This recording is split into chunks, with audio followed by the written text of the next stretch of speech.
أعوذ بالله من الشيطان الرجيم بسم الله الرحمن الرحيم السلام عليكم ورحمة الله وبركاته. وعليكم السلام. الحمد لله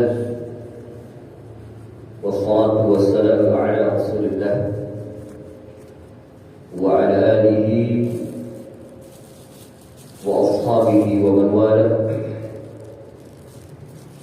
أشهد أن لا إله إلا الله وحده لا شريك له،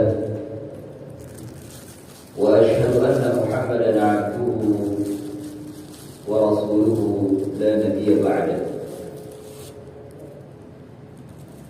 اللهم صل وسلم وبارك على نبينا محمد وعلى آله وأصحابه أجمعين. أما بعد،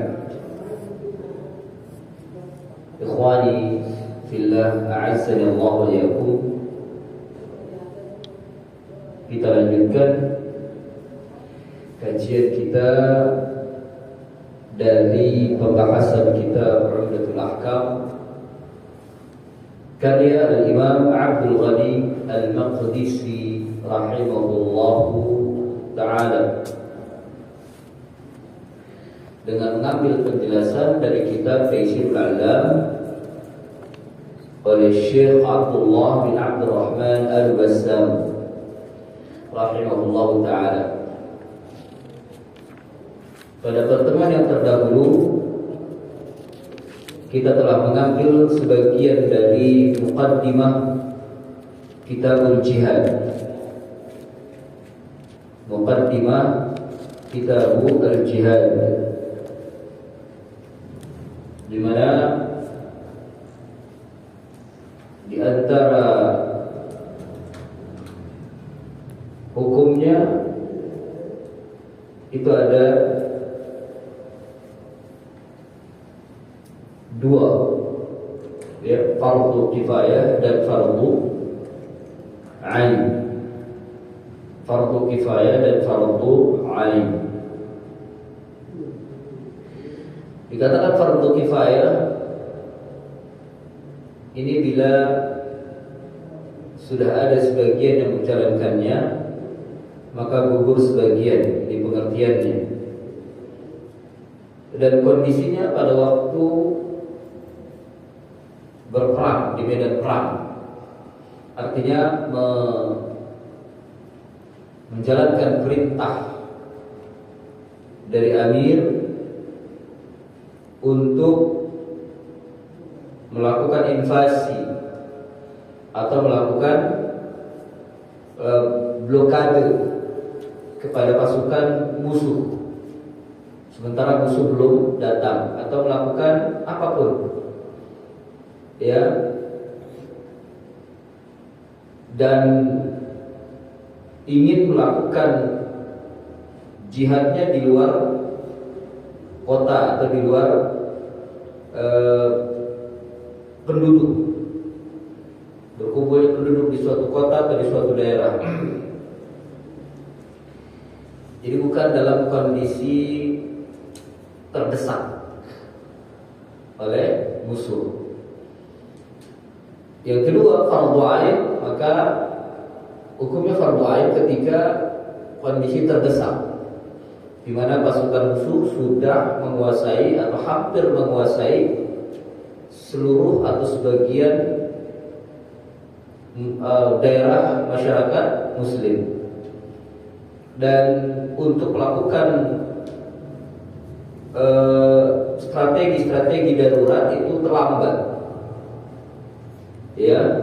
Amir tidak sempat untuk melakukan blokade terhadap pasukan musuh. Musuh sudah melakukan invasi ke dalam, dan kita dalam kondisi terdesak, panik. Maka pada waktu itu setiap muslim wajib mempertahankan dirinya. Nah, ini disebut dengan jihad fardu ain. Fardu ain, dia wajib mempertahankan dirinya dan agamanya. Setelah agamanya tanah airnya, tempat ia tinggal. Ya, nah, ini wajib ain. Setiap muslim siapapun dia, mampu atau tidak mampu untuk berperang, maka dia wajib mempertahankan diri. Jadi jihad fardhu ain itu jihad pertahanan. Ya, mempertahankan diri. Terlepas berhasil atau tidak, itu serahkan kepada Allah. Kita sudah mati-matian mempertahankan dari invasi musuh masuk ke daerah kita secara tiba-tiba, kita dalam keadaan kondisi tidak siap. Bertahan sekuat mungkin, ya, fardhu ain. Terlepas ya berhasil mereka menguasai itu tidak, ya kita selamat atau tidak, maka wajib mempertahankan. Tidak boleh lari. Tidak boleh lari. Ya. Tidak boleh lari ke belakang, jauh keluar. Keluar dari medan pertempuran. Ya. Mungkin yang jadi persoalan, bagaimana kalau seandainya dia ingin menyusun strategi, dia berkumpul beberapa kaum muslimin, dia keluar sementara menyusun strategi, kemudian ingin menyerang balik. Nah, ini boleh dengan niat untuk dia bukan lari, yang seperti itu tidak dikatakan lari dari medan perang, hanya saja mundur. Mundur bagian daripada strategi, bukan lari. Bedakan antara mundur untuk menyusun strategi perang dengan lari. Karena lari itu tak tunggang langgang dan dia tidak ada harapan untuk balik lagi. Tapi kalau mundur untuk menyusun strategi perang, maka ini diperbolehkan. Ya, mundur untuk dan membiarkan kaum kafirin itu menguasai secara sementara. Lalu kita menyusun strategi, mempersiapkan mental, mempersiapkan senjata, melatih strategi perang, baru untuk menyerang kembali balik. Nah, ini boleh. Ini yang seperti ini bukan dikatakan lari dari medan perang. Dan ini yang dimaksud dari fatwa Al-Imam Muhammad Nasiruddin Al-Albani terhadap penduduk Palestina saat mereka sudah menguasai Palestina. Nah, mereka wajib mempertahankan dirinya, wajib semampunya. Terlepas mereka berhasil mempertahankan tanah airnya atau tidak. Yang di kemudian hari kita ketahui mereka tidak berhasil untuk mempertahankan tanah airnya, bahkan hampir 100% sudah dikuasai oleh mereka, Yahudi. Sebelum itu terjadi, bahkan Yahudi baru menguasai hanya sekitar 25 atau 35% dari negeri Palestina. Itu sudah difatwakan oleh Imam Al-Albani, mundur, susun strategi, persiapkan mental, persiapkan persenjataan, bukan lari. Orang-orang yang iri dan dengki dari kalangan Hizbiyah yang sok tahu dan sok jago, yang ingin mempertahankan, mereka anggap ketika kita mundur keluar dari negeri itu untuk mempersiapkan diri, karena kaum muslimin pada waktu itu lagi dalam keadaan lemah baik secara ilmu, mental dan juga persenjataan, itu dianggap lari dari medan pertempuran, sehingga banyak ditentang, dikritik habis Al-Imam ini ketika berfatwa untuk mundur, mempersiapkan strategi agar bisa menyerang kembali. Akhirnya ketika diabaikan fatwa itu, habis kaum muslimin untuk persiapkan, apalagi tidak ada. Ya, tidak ada. Bahkan sekarang sangat-sangat lemah. Jangan dengarkan sandiwara perang antara Iran dengan ini. Itu sandiwara. Ya, dan juga bahasa bela sana bela sini terus. Dan Iran tidak mewakili kaum muslim. Karena mereka Syiah. Ya, sekarang kaum muslimin habis, mereka dibantai habis dalam keadaan lemah. Ilmu pun lemah, apalagi persenjataan. Sebuah organisasi yang diandalkan ternyata pengkhianat. Entah Hizbullah atau mungkin Hamas, pengkhianat ternyata. Kaum muslimin nggak bisa apa. Ya, Hamas itu pengkhianat. Nggak tahunya mereka itu komplotan Syiah. Ya, ada orang-orang Hizbiyah dan Syiah. Habis kaum muslimin. Nah, itu hukuman, ya, agar mereka introspeksi diri. Kenapa mereka mengabaikan fatwa? Pada waktu itu dulu Syekh Yasin, ulama Ahlus Sunnah ini, itu masih ada, masih hidup. Dan Syekh Abdullah Azzam ini juga ulama sunnah, masih hidup, masih untuk mempertahankan itu. Tapi fatwa ini diabaikan. Bukan oleh diabaikan oleh Syekh, bukan. Kaum muslimin dari kalangan hizbiyah yang mereka mengabaikan fatwa ini. Habis. Ya, jangan salahkan siapa. Salahkan diri kamu sendiri. Kenapa mengabaikan firasah fatwa yang besar dari para ulama? Dan bukan beliau saja berfatwa, bukan Syekh Al-Albani saja berfatwa. Banyak beberapa masyayikh itu menganjurkan untuk mundur, susun strategi, persiapkan persenjataan, persiapkan ilmu, persiapkan mental. Ya, seperti itu. Ya, orang-orang yang hizbiyah ternyata mereka bergabung dengan apa yang disebut dengan Hamas tadi itu nggak bisa membuat apa-apa. Justru ternyata ada konspirasi di sana untuk membersihkan kaum muslimin. Dan itu terjadi kaum muslimin merasa ditipu oleh mereka. Ya, zahirul rahmah wa batinu min qibalihi al-'adab. Kalau di luar, masya Allah rahmah, artinya secara pandangan kasat mata rahmah bagus dan sayang dengan kaum muslim, tapi di balik itu ada konspirasi. Ya, min qibalihi al-'adab. Di baliknya itu ada azab, ada iri dan dengki dan ingin memusnahkan kaum muslimin. Dan ini fakta nyata. Ya, fakta nyata. Seperti itu. Jadi ketika mengabaikan fatwa ulama, Allah yang menghukum langsung turun. Jadi dan ini yang diikuti oleh mujahidin Syria ketika mereka berperang lawan Syiah, bukan lagi Yahudi. Syiah, tapi memang ya, Syiah ini ternyata proksinya Yahudi di Syria. Ya, proksinya Yahudi di Syria. Memang seperti tiga uang kelompok ini beliau. Nah, kaum muslimin dari kalangan Ahlus Sunnah itu mundur, keluar dari Syria, mempersiapkan dirinya. Meskipun mungkin di sana ada kaum muslimin yang lemah, dibantai habis-habisan oleh orang-orang Syiah. Ya, sebagian mereka yang mampu keluar dari Syria mempersiapkan diri untuk merebut kembali, dan ini berhasil. Mereka mengikuti fatwa ulama dan sekarang berhasil. Ya, dan ini diterapkan, sebelumnya diterapkan di Palestina, tapi Palestina mengabaikan. Diabaikan. Akhirnya terjadilah apa yang terjadi. Nah, ini yang terjadi. Yang seperti ini, jihad untuk mempertahankan itu wajib ain. Ini sekali. Wajib ain bagi kaum muslimin. Terlepas dia menang atau kalah, dia hidup atau mati, dia wajib mempertahankan. Hidup mulia. Ketika dia kalah, terbantai, mati syahid. Dua-duanya tidak ada yang dulu bagi kaum muslimin. Ketika dia hidup, mulia. Ketika terbantai, dia mati syahid. Tak bisa.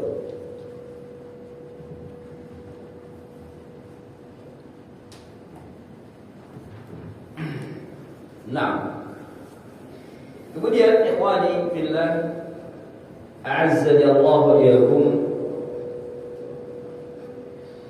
Di sana ada syubhat dari al-gharbiyyin, orang-orang barat, ya, atau nama lain dari orang-orang orientalis sekuler, yang kiblatnya ke pemikiran-pemikiran barat, yang terkena syubhat filsafat Renaissance. Ya, mereka ingin menggunakan metode barat untuk kebangkitan Islam Renaissance dengan cara menjauhkan kitabullah dan mereka mendekati prinsip-prinsip filsafat. Mereka ingin menggunakan metode barat karena mereka berhasil, terbukti berhasil. Orang-orang barat ini terbukti berhasil yang sebelumnya mereka itu dalam kehinaan. Dia ingin menerapkan metode ini ke dalam agama Islam. Ini pernah dibantah oleh Ibnu Hazm. Ya, ketika orang barat berhasil bangkit, kenapa? Mereka meninggalkan kitabnya, meninggalkan Bible. Mereka berhasil dan melakukan penafsiran modern dengan menggunakan metode tafsir hermeneutika. Mereka berhasil bangkit dan sekarang menguasai dunia. Nah, ini fakta. Nah, metode ini ingin diterapkan ke dalam Islam. Bila ingin Islam bangkit, ikuti metode itu. Makanya sekarang banyak di dunia tafsir itu mereka mengajarkan metode hermeneutika. Ya. Ini metode secara tidak langsung ini menjauhkan dari ilmu-ilmu tafsir yang diciptakan oleh para ulama, yang ditetapkan oleh para ulama. Yang secara tidak langsung mereka menjauhkan kitabullah. Beda mereka, orang-orang barat ketika menjauhi kitab mereka berhasil karena kitab mereka bukan datang dari Allah atau sudah terjadi perubahan.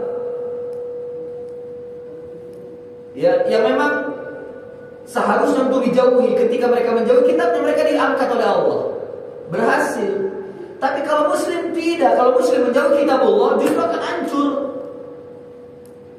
Karena kitabullah yang dipegang oleh kaum muslimin yaitu Al-Quran ini murni datang dari Allah. Kalau dia menjauh dari Allah justru akan hancur.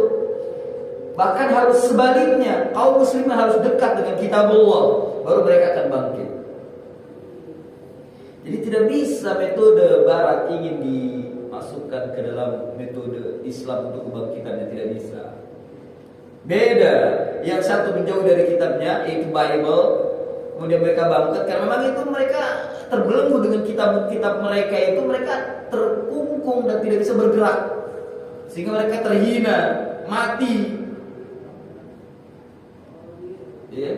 Tapi kaum muslimin ketika mereka dekat dengan kitabnya, justru kitab ini akan menuntun pada kebangkitan mereka. Jadi beda, tidak bisa diterapkan. Sama sekali metode barat tidak bisa diterapkan dalam Islam, dalam kebangkitan mereka.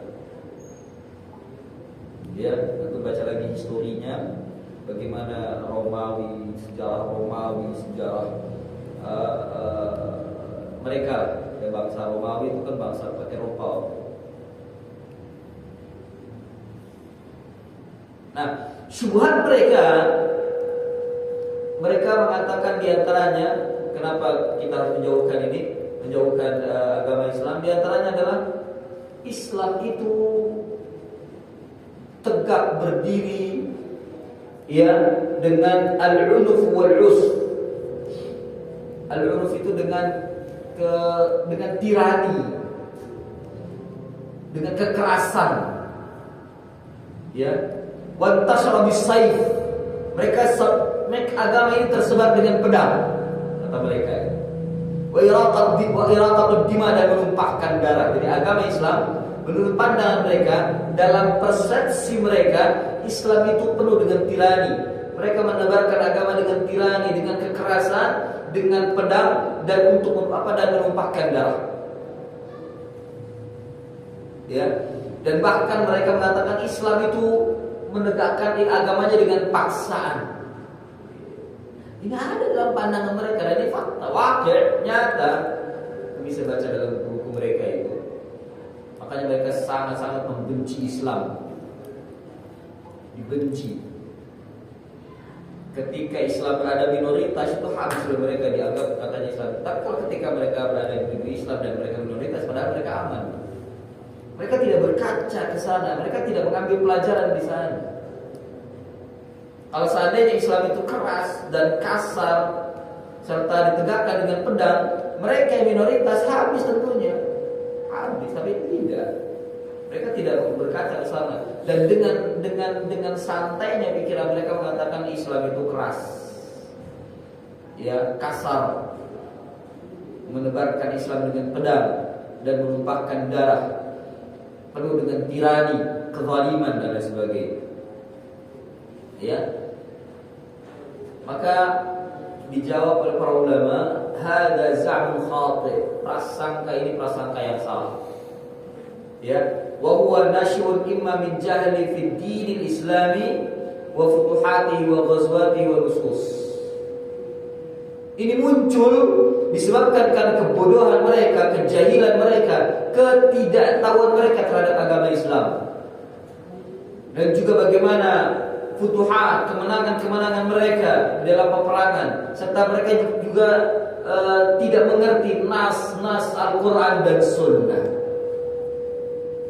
Dan terkadang mungkin muncul disebabkan karena asabiyah, karena fanatik buta terhadap agama mereka, karena fanatik buta terhadap pemikiran mereka, kesekuleran mereka, orientalisan mereka dari musuh-musuh Islam.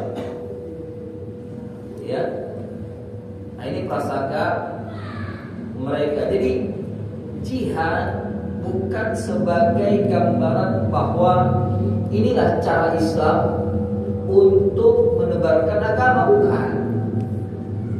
Jihad itu wasilah, ya, wasilah, dan bukan satu-satunya wasilah untuk menebarkan agama. Jihad itu, syariat jihad itu wasilah dalam dakwah. Makanya makna jihad bukan hanya sekedar pedang dan darah, bukan. Jihad itu maknanya luas. Pedang dan darah itu dilakukan bila tidak ada jalan lagi, bila buntu untuk melakukan amar ma'ruf nahi munkar. Dan itu pun ditegakkan dengan amir, dengan pemerintah, dan ada perintah. Bukan dengan tiba-tiba datang bawa pedang, tidak. Dengan amir, dengan pemerintah, dan ada perintah dari amir. Ya, jadi saif wa dima, pedang dan darah itu dilakukan, bukan dijadikan cara pokok untuk berjihad, bukan. Sehingga mereka mengatakan bahwa gambarannya Islam itu keras, keji, kejam, ya, menebarkan agama dengan pedang, bukan. Salah persepsi yang seperti itu. Ya, nah ini perlu diperhatikan.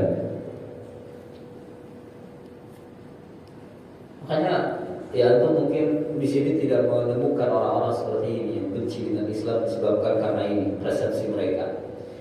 Persepsi ini banyak di Amerika. Persepsi ini ada banyak di Inggris. Bahwa Islam itu pedang dan darah.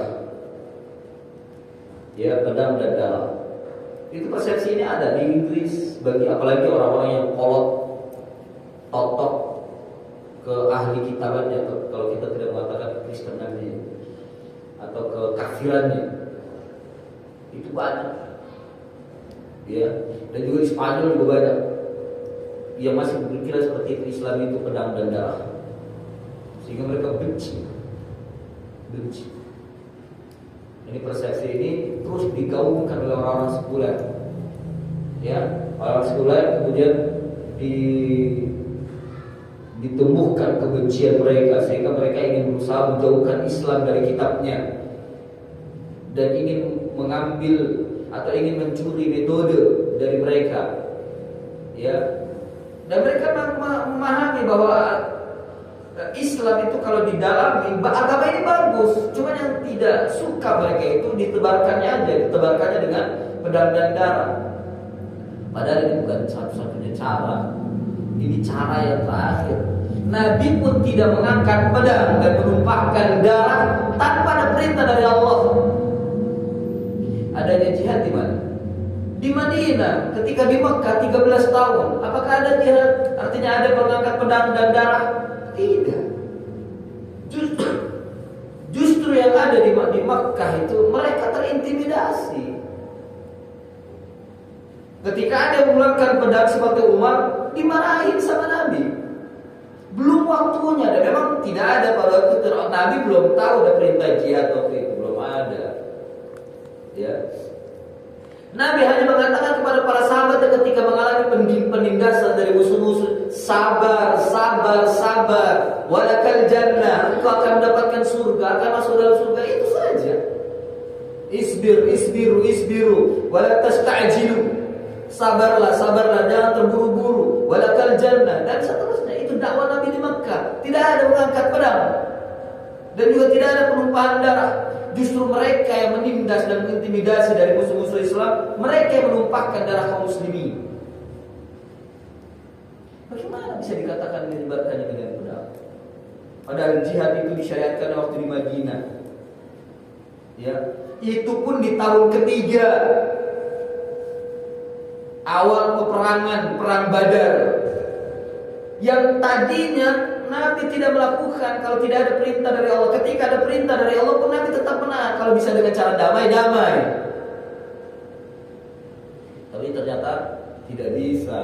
Mereka dulu yang ingin datang untuk merebut atau menyerang kaum muslim. Maka perang Badar awalnya itu untuk mempertahankan. Makanya wajib pada waktu itu kaum muslimin, para sahabat, mempertahankan.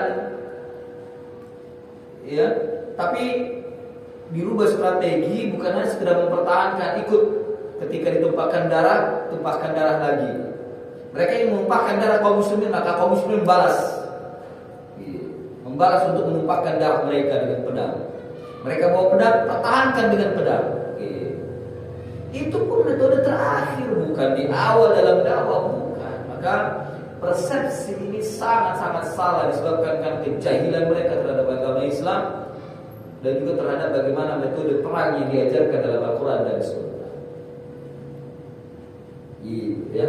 Jadi ini syubhat yang beredar dari sebagian kaum muslimin, dianggap bahwa Islam itu disebarkan dengan pedang dan pertumpahan darah. Maka kalau ingin mengetahui bagaimana cara Islam berdakwah menebarkan agama Islam, banyak dalam Al-Quran disebutkan, ud'u ila sabili rabbika bil hikmati wal mau'izatil hasanati wajadilhum billati hi ahsan. Ini metode dalam dakwah. Tidak ada di situ kalimat dengan pedang, tidak. Ya, itu pun yang terakhir, illal ladzina zalamu, kecuali orang-orang yang mereka melakukan kezaliman. Ketika orang-orang itu melakukan kezaliman dalam saat kita berdakwah, mereka melakukan kezaliman, kita pertahankan. Karena kita tidak boleh mundur, kita bertahan semampunya. Dan mereka menggunakan pedang, maka kita bertahan dengan pedang. Ya, seperti itu. Jadi tidak ada sama sekali metode dengan kekerasan atau dengan pedang, apalagi pertumpahan darah. Kemudian juga dikatakan Islam itu paksaan. Tidak. Kita tahu sendiri ayatnya, la ikraha fid din, tidak ada paksaan dalam agama, tidak ada. Nabi tidak pernah memaksa. Nabi hanya menyampaikan. Mereka mau ikut syukur, enggak ya udah. Nabi tidak pernah. Karena Nabi hanya menunaikan amanah, menjalankan amanah dari Allah, sampaikan, baligh. Nabi hanya menyampaikan. Melarang mereka tidak melarang mereka. Mereka percaya beriman, alhamdulillah. Tidak mau beriman, tetap kufur, ya sudah. Fa in syaa falyu'min wa man syaa falyakfur. Siapa yang mau maka dia beriman, siapa yang mau maka dia berkufur. Tetap kufur, silakan. La ikraha fid din. Ini pun juga dalam Islam demikian. Terhadap sesama, la ikraha fid din. Yang ada nasihat, ikut syukur, enggak ya udah. Serahkan kepada Allah Azza wa Jalla. Ini dakwah kita. Dan juga kita ketika kita menasihati siapapun, mungkin anggota keluarga, kita menasihati istri kita, anak kita, orang tua kita, ketika mereka melakukan kesalahan atau penyimpangan dalam agama, tak boleh paksa. Dia gak terima, bahkan mungkin marah-marah. Jangan dibalas marah-marah. Kemudian kita kata-katain dia, kita caci maki, gak boleh. Ya sudah, yang penting kita sudah menyampaikan, sudah menasihati. Mereka terima, syukur, alhamdulillah. tidak, fala haraja alaihi, tidak ada keberatan dan serahkan hukumannya kepada Allah Azza wa Jalla. Kita tidak berhak untuk menghukumi mereka. Justru kalau seandainya kita berdakwah ya Allah, kemudian dia menolak, lalu kita marah-marah, perlu dipertanyakan dakwah antum. Jangan-jangan antum berdakwah hanya untuk kepentingan diri sendiri, ya, hanya untuk dia harus ikut antum, bukan mengikuti Allah dan Rasulnya. Ini yang dikatakan oleh Syekh Muhammad bin Shalih Al-Utsaimin rahimahullah. Bila antum berdakwah, kemudian teman antum tidak menerima, lalu antum marah disebabkan karena dia tidak menerima, kemudian antum caci maki, perlu dipertanyakan dakwah kita. Apa yang antum sampaikan? Jangan-jangan antum berdakwah hanya untuk berdakwah pada diri sendiri, bukan kepada Allah dan Rasulnya, bukan mengajak kepada Allah dan Rasulnya. Jadi nggak boleh marah, nggak boleh marah. Ya, la ikraha fid din, tidak ada paksaan dalam agama. Ini Islam. Ini Islam. Jadi kalau kita mau memperhatikan nas-nas Al-Quran dan Al-Quran Al-Karim dan juga sunnah Rasulullah SAW, yang dimaksud adalah hadis, wasiat-wasiat Nabi SAW terhadap para umara dan para tentaranya di dalam peperangan, di dalam dakwah, itu banyak penuh hikmah. Dakwah itu dengan hikmah, dengan rahmah, dengan salam, dengan lemah lembut, bertujuan untuk islah, memperbaiki kerusakan, untuk memperbaiki kerusakan semampunya, mastata'tum, semampu kalian. Dan tidak ada paksaan dalam agama. Tidak ada paksaan dalam agama.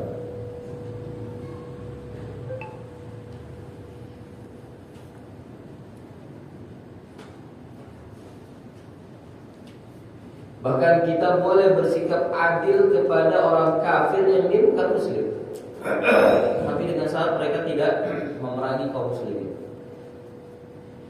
Sebagaimana dalam surah Al-Mumtahanah, Allah berfirman, la yanhaakumullahu 'anil ladzina lam yuqatilukum fid din wa lam yukhrijukum min diyarikum an tabarruhum wa tuqsitu ilaihim innallaha yuhibbul muqsitin. Allah tidak melarang kalian dari orang-orang yang tidak memerangi kalian. Jadi maksud adalah orang-orang kafir, non-muslim yang tidak memerangi kalian. Walam yukhrijukum min diyarikum, dan juga orang-orang yang tidak mengusir kalian dari negeri kalian, yakni dari kampung-kampung kalian.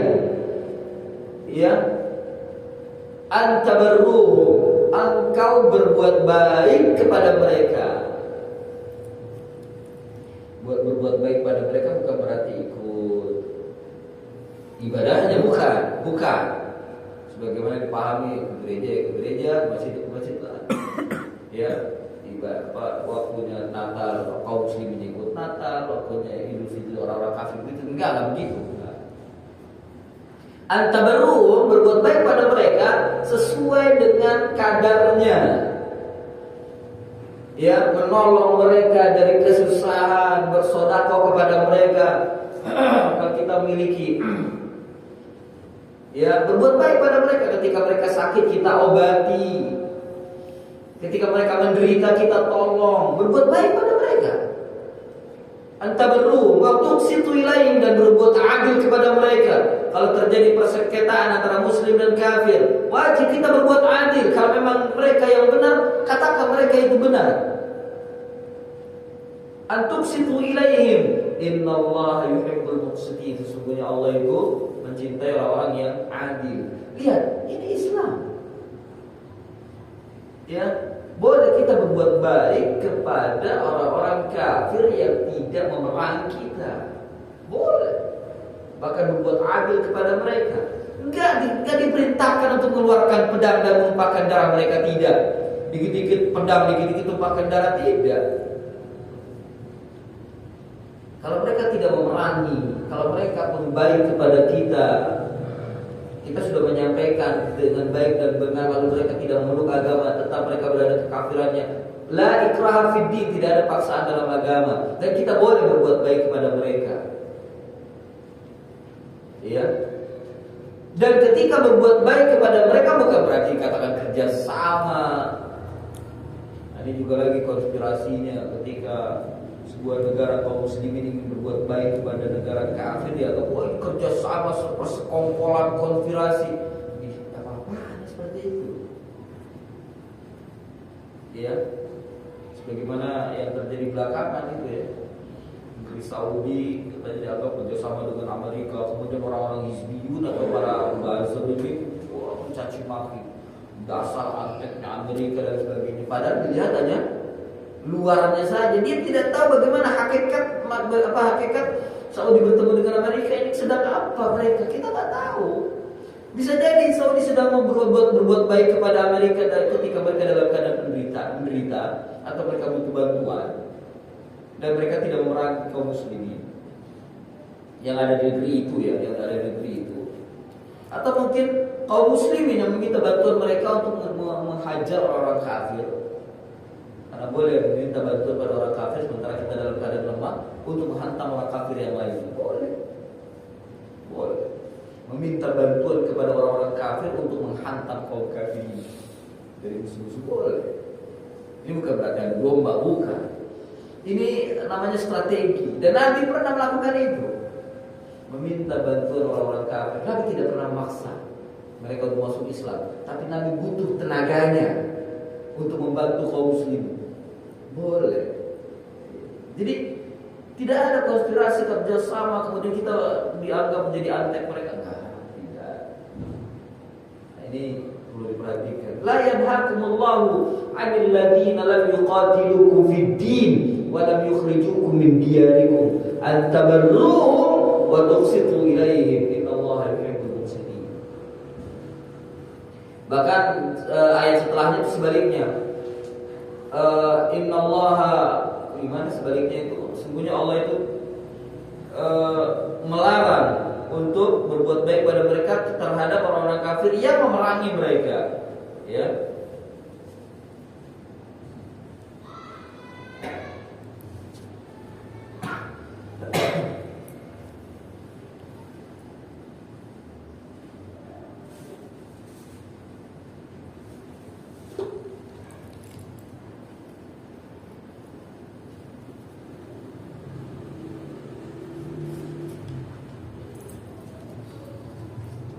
Nah ini innama yanhaakumullahu 'anil ladzina qataluukum fid din. Hanya saja Allah Subhanahu wa taala melarang kalian terhadap orang-orang yang memerangi kalian dalam agama. Karena agama. Wa akhrajukum min diyarikum, dan mereka mengeluarkan atau mengusir kalian dari negeri-negeri kalian. Wa dhaharu 'ala ikhrajikum, dan mereka memaksa untuk mengeluarkan kalian. Antawallahum, melarang untuk berwali, berteman, berkomplot dengan mereka. Wa may yatawallahum, barang siapa yang berteman dan berkomplot dengan mereka, faulaika humul zalimun. Allah melarang yang seperti ini, yang berbuat baik kepada orang-orang yang kaum kafir yang memerangi kaum muslimin. Artinya dalam hal memerangi bukan memerangi dengan konspirasi global ya, bukan. Memerangi secara nyata yang dia menghumuskan senjatanya kepada kaum muslimin di medan perang, atau mungkin dalam keadaan kondisi perang, betul-betul perang, bukan dalam kondisi damai, dalam kondisi perang. Maka kita tidak boleh bertawallu, yakni berkomplot dengan mereka, mengambil teman mereka, tidak boleh. Apalagi berkonspirasi untuk mengalahkan kaum muslimin, tidak boleh. Ya. Ini yang metode Islam dalam menghadapi orang-orang kafir. Allah sendiri yang mengajarkan demikian.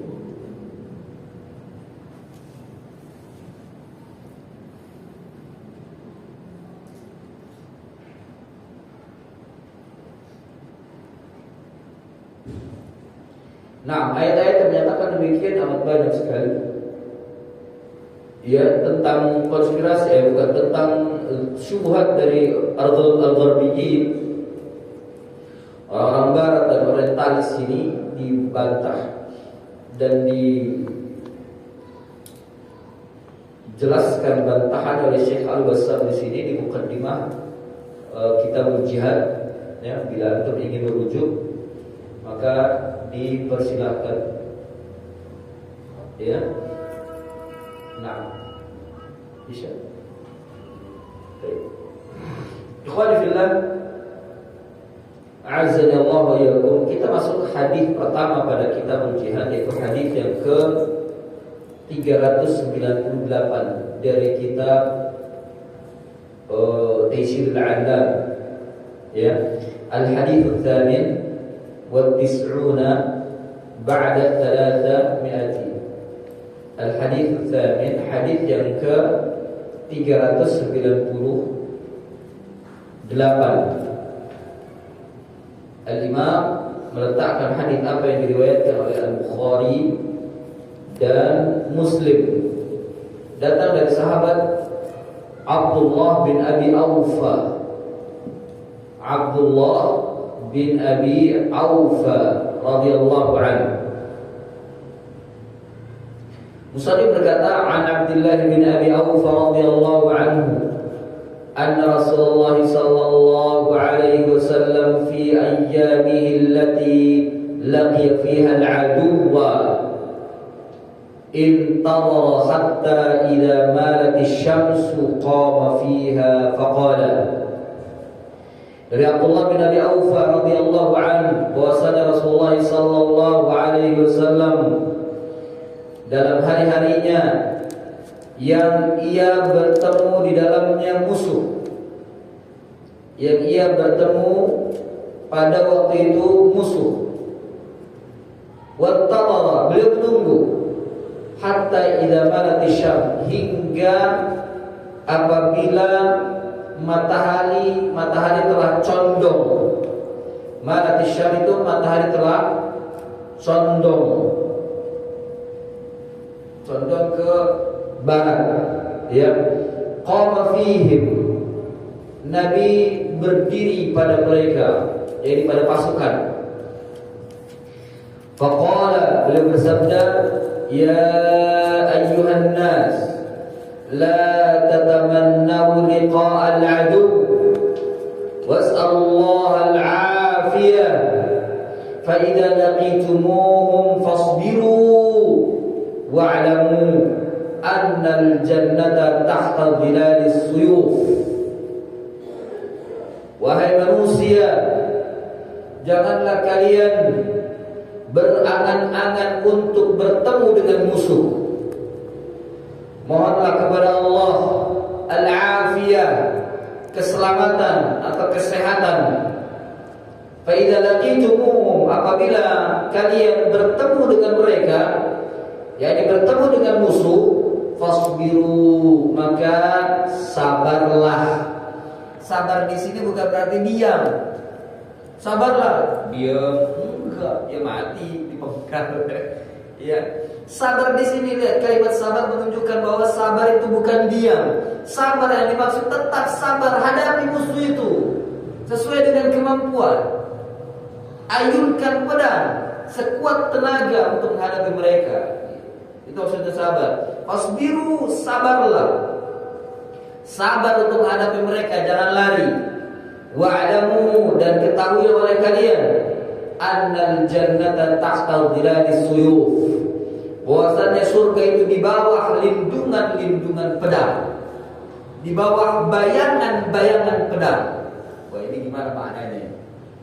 Ya, tahta dhilalis suyuf. Ini kalimat indah sekali digunakan oleh Nabi. Innal jannata tahta dhilalis suyuf, sesungguhnya surga itu di bawah bayangan-bayangan pedang. Maksudnya ini adalah kalimat untuk membangkitkan para sahabat dalam berperang, untuk lihai dalam menggunakan pedang. Dan kalimat ini digunakan ketika kaum muslimin berada di medan perang. Kalimat ini tidak digunakan ketika dalam keadaan damai, bukan di medan perang, bukan. Karena Nabi menggunakan ini dalam keadaan untuk membangkitkan semangat mereka. Wa'lamu, ketahuilah oleh kalian, innal jannata, sesungguhnya surga itu tahta dhilalis suyuf. Ini kan kalimat menggebu-gebu ini. Di bawah bayangan pedang, agar mereka lihai menggunakan pedang, dengan sabetan pedang itu bisa mengalahkan musuh. Ini di medan perang. Jadi ini maksudnya adalah konteksnya di medan perang, bukan dalam keadaan damai, bukan dalam keadaan kaum muslimin aman, bukan. Ya. Nah, ini yang sebagian kaum muslimin atau orang-orang yang tidak memahami Islam, mereka menelan mentah-mentah hadis ini sehingga mereka mengatakan bahwa Islam itu ditebarkan dengan pedang dan darah. Kemudian mereka membawakan hadis ini, innal jannata tahta dhilalis suyuf. Dan ini gacoan mereka untuk mengintimidasi kaum muslimin, ya, untuk memberikan konspirasi pada kaum muslimin dan menekan mereka, dianggap kaum muslimin itu zalim dan kejam. La haula wala quwwata illa billah. Ya, ba'da isa kita lanjut. Sallallahu alaihi Muhammadin wa ala alihi washabbihi wa sallam. Alhamdulillah. Asyhadu an la ilaha illallah wahdahu la syarika lah. Wa asyhadu anna Muhammadan 'abduhu wa rasuluhu la nabiyya ba'dahu. Allahumma salli wa sallim wa barik ala nabiyyina Muhammad wa ala alihi wa ashabihi wa man tabi'ahum bi ihsan ila yaumiddin, amma ba'd. Ikhwani fillah, a'azzani Allah wa iyyakum. Kita lanjutkan pembacaan hadis yang ke-398, di mana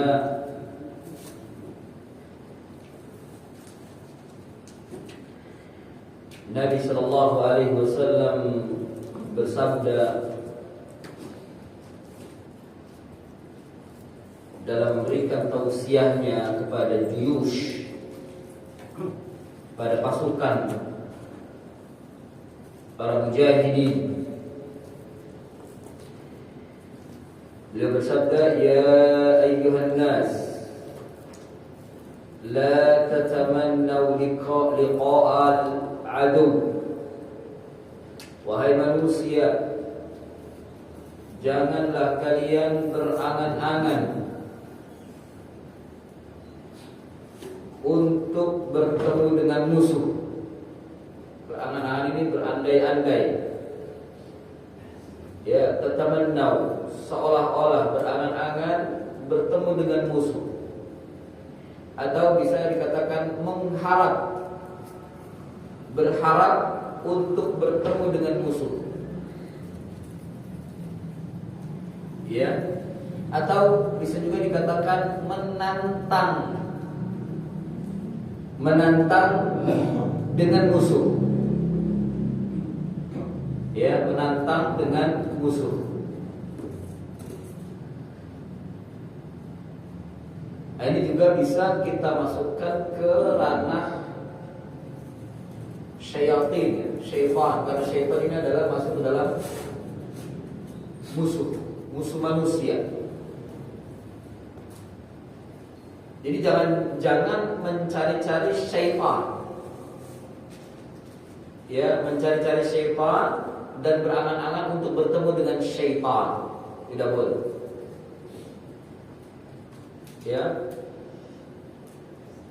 Nah, ini bisa dijadikan sebagai kritikan kepada para pencari setan. Ya. Apa namanya, uji nyali dan lain sebagainya. Ini uji nyali sama dengan tatamanna wa'du,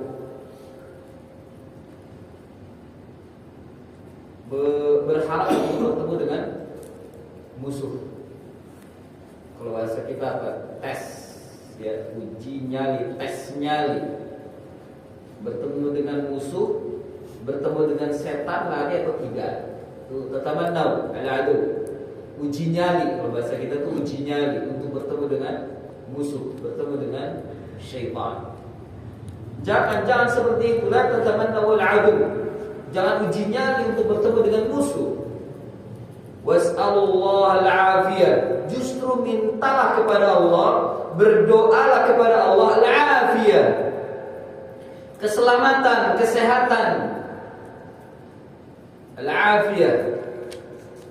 Ini di antara doanya, Allahumma inni as'aluka al-afwa wal-afiyah. Ya Allahumma inni as'aluka al-afwa wal-afiyah. Minta kepada Allah keselamatan dan kesehatan, segar, ya, badan ini selamat. Fa idza laqitumuhum, tapi apabila kalian bertemu dengan mereka, yakni bertemu dengan musuh, jangan lari.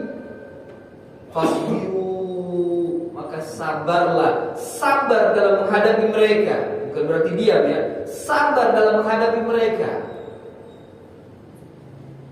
Gunakan teknik-teknik, cara-cara atau metode-metode dalam menghadapi musuh. Dari strategi-strategi perang atau strategi-strategi bagaimana melawan musuh. Dari sini juga kita mengambil istinbat bolehnya mempelajari ilmu bela diri. Boleh belajar bela diri untuk mempertahankan diri, untuk menjaga diri, boleh. Ini masuk ke dalam kesabaran untuk menghadapi musuh. Ya, boleh kita belajar bela diri, boleh. Selama bela diri tersebut tidak bertentangan dengan syariat, ada ritual-ritual kesyirikan aja. Bagaimana sebagian bela diri itu ada ritual-ritual musyrikun. Kalau sudah mencapai pada tingkatan tertentu, dia diperintahkan untuk menyepi, bertapa, ya, duduk di bawah air terjun sampai mengamalkan ini dan itu, membawa sesaji, bawa ayam cemani, ya, bawa sajen, tunggu 40 hari 40 malam, menunggu wangsit, menunggu ilmu dan lain sebagainya. Yang pada hakikatnya yang datang itu adalah syaitan. Nah, kalau bela diri yang semacam ini, fahad haram, maka ini haram. Untuk supaya dia mendapatkan ilmu kebal, untuk supaya dia mendapatkan ilmu bisa menghilang, ilmu hilang, untuk supaya dia bisa mendapatkan ilmu bisa terbang, jalan di air, bisa melakukan pukulan jarak jauh, atau meniup saja sudah mental. Ini ilmu-ilmu bela diri yang diharamkan karena dipastikan adanya bantuan dari syaitan. Kalau bela diri yang seperti ini maka haram, tidak boleh. Ya. Dan antum berjihad dengan menggunakan ilmu bela diri yang seperti ini bukan mendapatkan syahid bila antum mati, tapi justru mendapatkan murka dari Allah Azza wa Jalla karena antum telah melakukan kesyirikan terlebih dahulu. Sebelum berangkat ke medan perang, sembelih ayam dulu, atau sembelih kambing, atau sembelih apapun, ya, kemudian disajikan kepada jin. Ya, dia diletakkan di bawah pohon kah, di bawah batu kah, atau mungkin dialirkan ke sungai, ke kali, dihanyutkan ke laut dan lain sebagainya dengan tujuan-tujuan tertentu untuk memanggil syaitan, untuk memanggil jin. Maka bela diri yang seperti ini haram, sangat bertentangan dengan Islam. Ya. Jadi yang dikatakan sabar di sini mempertahankan, dihadapi musuh, jangan lari.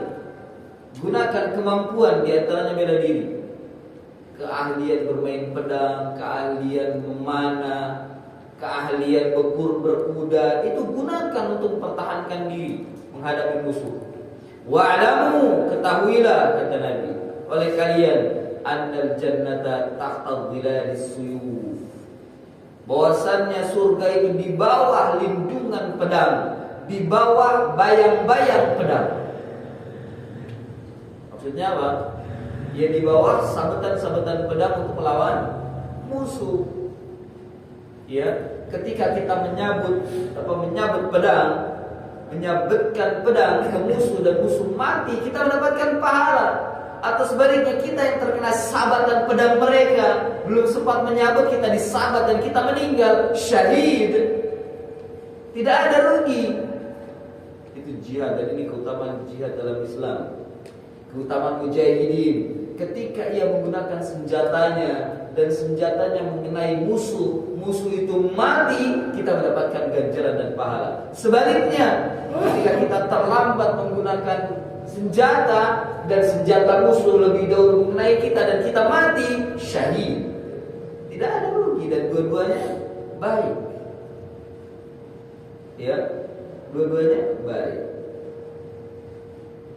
Umma qala Nabi sallallahu alaihi wasallam, kemudian Nabi sallallahu alaihi wasallam bersabda, Allahumma munzilul kitab wa mujriyas sahab hazimal ahzab wa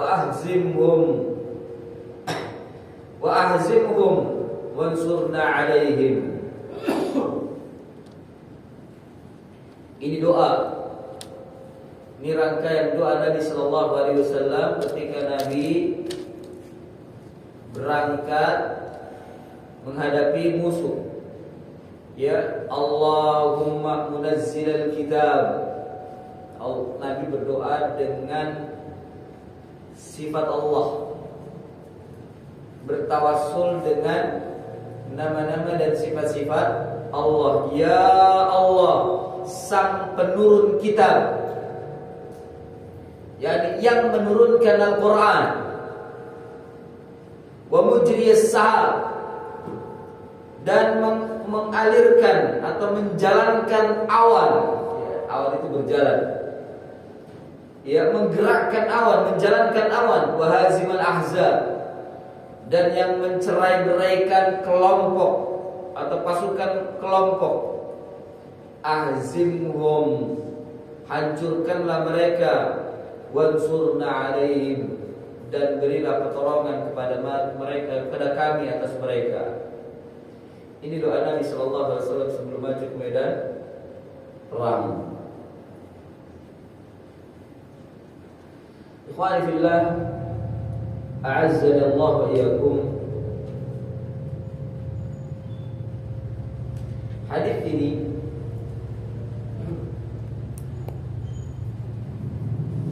menerangkan kepada kita tentang asbabun nasr, sebab-sebab pertolongan. Ya, sebab-sebab pertolongan.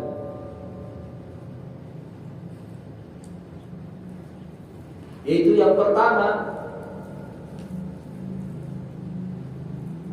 tidak uji nyali untuk bertemu dengan musuh, mengharapkan bertemu dengan musuh, tidak. Ya, cari-cari musuh. Ini bukan sifat seorang muslim nyari-nyari musuh, mencari musuh atau uji nyali untuk bertemu dengan musuh, mengharapkan bertemu dengan musuh. Ini bukan sifat seorang muslim. Artinya tenang. Ya udah, musuh datang, hadapi. Musuh tidak jadi datang, alhamdulillah, selamat. Jadi tidak perlu mengharap untuk bertemu dengan musuh. La tatamannu liqa'alahu. Yang kedua, memohon kepada Allah untuk dijaga diri kita dengan keselamatan dan kesehatan, tidak kurang satu apapun, apalagi di medan perang. Al-afiyah, ya, tidak tersentuh dengan atau tidak terkena luka dan lain sebagainya. Ya, al-afiyah. Ini yang kedua. Yang ketiga, sabar. Ketika musuh datang, sabar. Sabar yang dimaksud bukan diam, Sabar yang dimaksud adalah sabar dalam menghadapi mereka. Kerahkan semua tenaga, kerahkan semua kemampuan untuk melawan mereka. Ini sabar. Gunakan ilmu yang benar, strategi-strategi yang jitu untuk menghadapi mereka. Ini sabar. Ya, dan tidak gegabah, tidak membabi buta di dalam menyerang mereka, tidak. Sabar penuh dengan strategi menghadapi mereka. Ini muslim. Ya, isbiru. Yang ketiga, ya, sabar ketika bertemu dengan mereka. Nah, kemudian yang keempat, ilmu. Ya, sebab pertolongan itu dengan ilmu. Bagaimana ilmu dalam berjihad? Bagaimana ilmu dalam menggunakan senjata? Ilmu dalam strategi perang. Karena Nabi bersabda, wa'lamu annal jannata tahta dhilali suyuf. Fahadzal ilm. Ketahuilah bahwasanya surga itu di bawah bayang-bayang pedang. Artinya antum pandai menggunakan pedang. Harus dengan ilmu, bukan dengan hanya sekedar modal keberanian, bukan. Dan memang ilmu itu ada memainkan pedang itu ada ilmunya, bukan hanya sekedar sahabat begitu, enggak, ada ilmunya. Ya. Permainan pedang dari setiap negeri, di setiap negeri yang memiliki tradisi atau budaya atau kearifan lokal dalam penggunaan senjata, mereka ada ilmu-ilmu, metode-metode sendiri, gerakan-gerakan khusus atau spesial milik mereka di dalam menggunakan senjata, terutama pedang. Ya, kalau dijawab keris, keris, ya kan? Ada ilmunya menggunakan keris. Jangan dengarkan keris itu bisa terbang dan dia gerak sendiri, kan? Jangan, itu bukan Islam itu. Dan sejatinya ada teknik, metode, teknik bela diri, metode penggunaan keris, memainkan keris, dan caranya, gayanya sama seperti menggunakan pedang, tapi budaya atau gerakan-gerakan Jawa ada. Ya. Jadi bukan antum ngelihat di film gitu, keris itu bukan dimainin orang, tapi dia terbang sendiri gitu. Dibikin jatuh, buat apa kalau terbang sendiri? Ada gagangnya, ada lancipnya, buat apa gitu kalau gak dimainin sama tangan kita sendiri? Ada caranya itu, ada caranya, ada metodenya, tapi saya belum pernah sempat. Bagaimana silat Jawa menggunakan keris itu ya?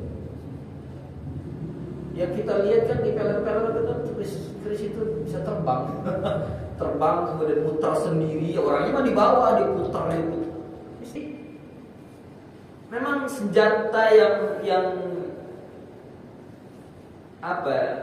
ada pada manusia di setiap daerah memiliki senjata-senjata khusus mereka dari permainan-permainan pedang. Gunakan selama tidak bertentangan dengan syariat. Nah, kalau di Jepang apa? Samurai. Kemudian kalau di Arab Saudi memang ada pedang. Cina juga ada pedang tersendiri. Saudi juga ada pedang tersendiri. Kalau pedang samurai itu keras sekali, gak bisa dibengkokin itu samurai. Tapi pedangnya orang Arab itu lentur, bahkan bisa dibikin sabuk, saking lenturnya. Tapi tajamnya sekali tebas, leher hilang. Ya. Dan tidak mudah patah karena saking lenturnya pedang itu tidak mudah patah. Kalaupun patah itu sudah amat keterlaluan benturannya, sebagaimana Khalid bin Walid. Ya, 12 pedang habis beliau. Patah semuanya ya pada waktu perang Yamamah. Khalid bin Walid. Itu pedangnya Khalid lentur bisa diginiin. Lentur dan tajam. Gak mudah patah karena saking lenturnya, tidak mudah patah. Beda kalau selain daripada itu ya. Samurai itu keras, ya. dan setiap negeri memiliki ciri khas tersendiri penggunaan pedang. Nah, ilmu tentang ilmu pedang itu karena innal jannata tahta dhilalis suyuf. Surga itu di bawah bayang-bayang pedang bila berada di medan perang. Gunakan ilmu senjata dengan baik. Ya, ilmu senjata dengan baik. Ini sebab-sebab peperangan. Dan yang kelima yaitu doa. Sebab-sebab kemenangan dalam perang itu doa. Lihat Nabi SAW berdoa, Allahumma munzilul kitab wa mujris sahab wa hazimal ahzab ahzimhum wansurna alaihim. Ini doa. Ya, ini doa. Dari sini menunjukkan bahwa sabar itu tidak diam. Meskipun diam itu bagian daripada kesabaran, tapi sabar itu bukan berarti diam. Tidak melakukan gerakan, tidak melakukan tindakan, tidak melakukan sesuatu untuk menghadapi musuh, atau kalau dalam kehidupan untuk menghadapi kenyataan, tidak.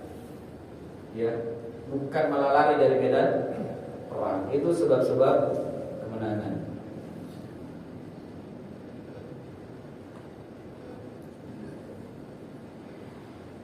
Ma yustafadu minal hadits, apa yang bisa diambil dari hadis ini?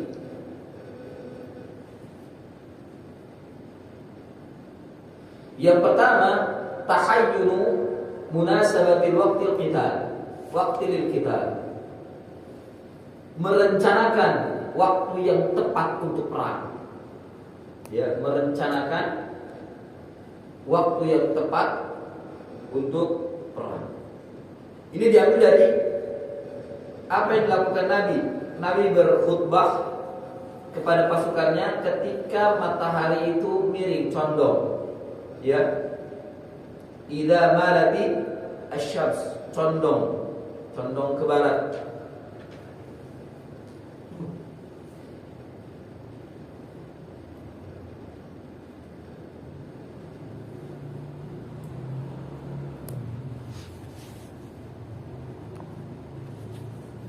Disebutkan oleh para ulama di sini, kapan waktu yang tepat untuk perang? Al-aula, kata mereka, an yakuna fi awwalin nahar. Yang lebih utama atau yang lebih afdal adalah di awalin nahar, yakni di awal-awal siang. Awal siang maksudnya di waktu pagi atau waktu duha. Karena belum waktu panas ya, siang itu panas. Di awal nahar, karena di awal nahar, awal siang itu manusia dalam keadaan nasyir, dalam keadaan tubuhnya bagus, ya, kondisi semangatnya masih bagus,